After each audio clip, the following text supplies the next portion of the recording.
کچھ ریکوائرمنٹ ایسی تھیں، جو ایک شرائط ایسی تھی جو منوانا چاہ رہے تھے، تقریباً 35 کے لگ بھگ ایسی شرائط تھیں کہ وہ ان کو منوا کر جو احتساب کا دروازہ بند کرنا چاہتے تھے۔ لیکن ایسی صورتحال میں وزیر اعظم عمران خان صاحب نے دو ٹوک اعلان کیا اور واضح طور پر یہ پیغام دیا کہ کسی قسم کا احتساب کے نام پر کوئی سمجھوتا نہیں ہوگا اور قومی سلامتی کے نام پر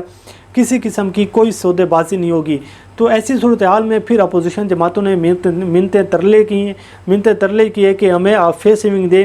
تقریباً 2 شکیں ہماری مان لیں، وہ جو ایک نہ ہونے کے برابر شکیں تھیں تو وہ پھر اپوزیشن کی مان لی گئی، اور فیٹ ایف کے جو بل تھے وہ قومی اسمبلی سے بھی پاس ہوئے، پھر سینٹ سے بھی پاس ہوئے۔ تو ایسی صورتحال میں اب وہ صحافتی برادری جو بہت زیادہ ان کی فیور میں بات کرتے تھے اور مسلم لیگ نون کو بڑی ایک انقلابی جماعت بنا کر پیش کرتے تھے، پیپل پارٹی کے حوالے سے جب بات ہوتی تھی تو وہ بلاول زرداری کو نیلسن منڈیلا بنا کر پیش کرتے تھے، وہ بھی اب ان کے خلاف ہو چکی ہیں کہ یہ جو ڈرامے بازی ہے کہ عوام کو کچھ بتایا جاتا ہے، بعد میں پس پردہ کچھ کیا جاتا ہے۔ اور اس حوالے سے جو عمران خان صاحب اور ان کی جماعت کی جانب سے یہ کہا جا رہا تھا کہ مسلم لیگ نون اور پیپل پارٹی جو ہیں یہ ڈیل لینے کی کوشش کر رہی ہیں، تو ایسی صورتحال میں اب اپوزیشن جماعتوں نے ایک نیا سیاسی منجن بیچنا شروع کر دیا ہے، اور وہ منجن یہ ہے کہ مولانا فضل الرحمان، بلاول زرداری اور شہباز شریف صاحب جب برے طریقے سے بے نقاب ہو چکے ہیں، جب ان تینوں لوگوں کی وجہ سے صحافتی برادری پریشان ہے، تو اب منجن یہ بچا جا رہا ہے کہ اب اگلے 6 ماہ جو ہیں وہ بڑی اہمیت کے حامل ہیں کہ اگلے 6 ماہ میں اگر اس حکومت کو گرانے میں اپوزیشن ناکام ہو جاتی ہے، اور اگر جو سینٹ کے انتخابات سے پہلے یہ اپوزیشن حکومت کو کوئی بڑا ڈین ڈالنے میں ناکام ہو جاتی ہے، تو پھر عمران خان صاحب کی جو حکومت ہے وہ 5 سال پورے کرے گی، اور عمران خان صاحب کی حکومت کو کوئی ڈین ڈالنا پھر ناممکن ہوگا۔ اور یہ وہ لوگ باتیں کر رہے ہیں، حامد میر صاحب جیسے لوگ باتیں کر رہے ہیں، سہیل وڑیچ صاحب جیسے لوگ باتیں کر رہے ہیں، اور بڑے بڑے وہ دعوے دار باتیں کر رہے ہیں جو کل تک مسلم لیگ نون کے فیور میں بات کرتے تھے اور پیپل پارٹی کی فیور میں بات کرتے تھے، اور انہوں نے ان لوگوں سے امیدیں باندھ لی تھیں۔ لیکن مسئلہ کہاں پر آ جاتا ہے کہ یہ سب کو پتہ ہے کہ مسلم لیگ نون اور پیپل پارٹی ہمیشہ مفادات کی سیاست کرتی ہے۔ آپ نے دیکھا جب آرمی چیف کی ایکسٹینشن کا معاملہ تھا، پہلے شور ڈالا گیا، بڑی باتیں کی گئیں، بڑی پریس کانفرنس کی گئی کہ جی ہم ووٹ نہیں دیں گے، لیکن جب ووٹ دینے کی باری آئی تو پھر ان لوگوں نے ووٹ بھی دیے، اور بڑے تحمل کے ساتھ اور بڑے آرام کے ساتھ وہ بل بھی پاس ہو گیا۔ اس کے ساتھ آپ نے دیکھا کہ جب بجٹ کے دور پہ آیا تو یہ بجٹ عوام دشمن بجٹ تھا، بڑی باتیں کی گئی، بڑے دعوے کیے گئے اپوزیشن کی جانب سے، اور بڑا ایک شور شرابہ ہمیں دیکھنے کو ملا۔ لیکن آپ نے دیکھا کہ بڑے آرام و سکون سے عمران خان صاحب کی حکومت نے وہ بجٹ بھی پاس کروا لیا۔ اس کے بعد جب فیٹ ایف کے حوالے سے بات آئی تو اس وقت بھی بڑی باتیں کی گئی، بڑے رولے ڈالے گئے، لیکن یہ فیٹ ایف کے بل بھی پاس ہو گئے۔ لیکن سابق وزیر اعظم شاہد خاقان عباسی کی جانب سے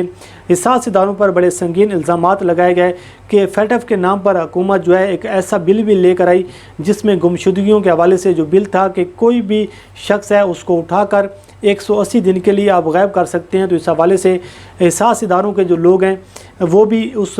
کمیٹیوں کے ممبر تھے، اور اس حوالے سے بڑے دعوے کیے گئے، ان لوگوں پر حساس اداروں پر الزام تراشی بھی کی گئی۔ تو یہ صورتحال تھی اپوزیشن جماعتوں کی۔ تو اب جو صحافتی برادری ہے، جو مسلم لیگ نون کے حمایتی تھے، جو پیپل پارٹی کے حمایتی تھے، وہ آج کل بہت زیادہ مشکل میں ہیں، بہت زیادہ پریشانی کا شکار ہیں، اور انہوں کی جو امیدیں ہیں وہ دم توڑتی ہوئی نظر آ رہی ہیں۔ لیکن اب صورتحال یہ بن رہی ہے کہ سب سے بڑا سوال یہ پیدا ہو رہا ہے کہ وہ اے پی سی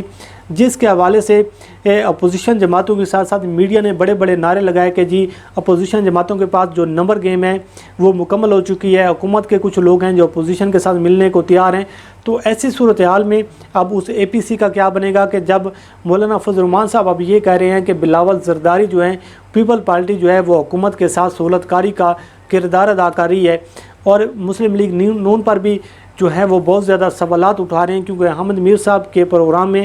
مریم اورنگزیب صاحبہ اور جے یو آئی ایف کی جو ایک خاتون ممبر ہیں وہ شہدہ اختر صاحبہ وہ وہاں پر موجود تھی، تو انہوں نے یہ کہا ہے کہ ہمیں اعتماد میں نہیں لیا گیا، اور جو اپوزیشن جماعتی ہیں ان میں اعتماد کا بہت زیادہ فقدان ہے، جس کی وجہ سے ہمیں کوئی کامیابی نہیں مل پا رہی۔ تو ایسی صورتحال میں اب سب سے بڑا سوالیہ نشان یہ ہے کہ عید کے بعد جو اے پی سی ہونے جا رہی ہے اور حکومت مخالف تحریک چلنے جا رہی ہے، کیا وہ چل سکے گی یا نہیں چل سکے گی، کیا اے پی سی کامیاب ہوگی یا نہیں ہوگی۔ لیکن جو زمینی جو حقائق ہیں وہ یہ بتا رہے ہیں کہ دو بڑی جماعتیں مسلم لیگ نون اور پیپل پارٹی میں جو اعتماد کا جو فقدان نظر آ رہا ہے، ایسی صورتحال میں حکومت مخالف تحریک چلانا یا پھر اے پی سی بلانا، یہ کوئی کامیابی ان میں نظر نہیں آ رہی۔ ہاں، شور شرابہ ضرور ہوگا، ایک نیا منجن بیچنے کی کوشش کی جائے گی اور اپنے ورکرز کو اور اپنے سپورٹرز کو مطمئن کرنے کی کوشش کی جائے گی، لیکن اس میں کوئی حتمی طور پر کوئی کامیابی ہمیں نظر نہیں آ رہی، نہ کوئی ایسی کوئی حتمی تحریک چلنے جا رہی ہے۔ یہ ضرور ہے کہ حکومت کو اب مہنگائی پر قابو پانا ہے، حکومت کو اپنے جو عوام کے جو گورننس کے جو مسائل ہیں ان پر توجہ دینے کی ضرورت ہے، وہ حل کرنے کی ضرورت ہے، لیکن اپوزیشن جماعتیں جو ہیں وہ اب بے نقاب ہو چکی ہیں، اور ان کے ساتھ ساتھ جو میڈیا تھا، جو ان کے حمیتی جو صحافتی برادری تھی،